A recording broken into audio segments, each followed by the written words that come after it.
నిన్న మొన్న చూస్తే ఐఏఎస్ ఆఫీసర్లు, ఐపీఎస్ ఆఫీసర్లు చూస్తే వాళ్ళు పుట్టిన సంవత్సరమే నేను సీఎంగా ఉన్నా. అవన్నీ చూసినప్పుడు I had a great experience in this country. Rayalaseema రాళ్లసీమగా మారిపోతుంది, ఎడారిగా మారిపోతుంది, ఎవరు కాపాడలేరు అన్న రోజులు కూడా.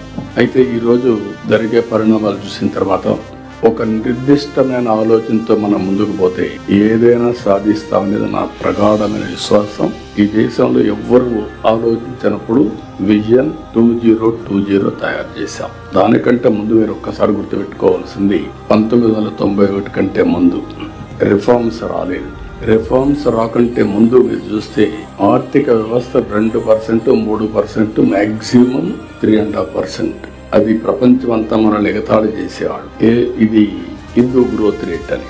ఒకప్పుడు ఏషియన్ టైగర్స్ అని ఒక 6-7 దేశాలు, సౌత్ కొరియా, ఇవన్నీ బ్రహ్మాండంగా చేస్తే నేను మన ఎమ్మెల్యేస్ అందరినీ ఆ దేశాలకు పంపించాను. ప్రభుత్వ డబ్బులు ఖర్చు పెట్టి చూసి ఒక పబ్లిక్ పాలసీలో వాళ్ళు ఏం చేయగలుగుతున్నారు, మనం ఎట్లా చేయాలని చెప్పి పంపించాను. నా దగ్గరకు వచ్చి అపోజిషన్ పార్టీస్ అన్ని మీరు కరెక్ట్ సార్ అని నన్ను పొగిడారు. అసెంబ్లీ పోతే వ్యతిరేకించాను. వాళ్ళు చెప్పింది నేను వినుంటే నేను ఏ పని చేసేవాడిని కాదు. ఇన్ మై ఎక్స్పీరియన్స్ నేను సెల్ ఫోన్లో మాట్లాడితే ఎగతాళి చేశారు, టెక్నాలజీ మాట్లాడితే అవహేళన చేశారు, రిఫార్మ్స్ కావాలి అని మాట్లాడితే చాలామంది వద్దన్నారు, ఓపెన్గా అపోజ్ చేశారు. ఈరోజు అలాంటి రాజకీయ పార్టీలు మనుగడ లేకుండా పోయే పరిస్థితి వచ్చింది. ఇవన్నీ గత చరిత్ర.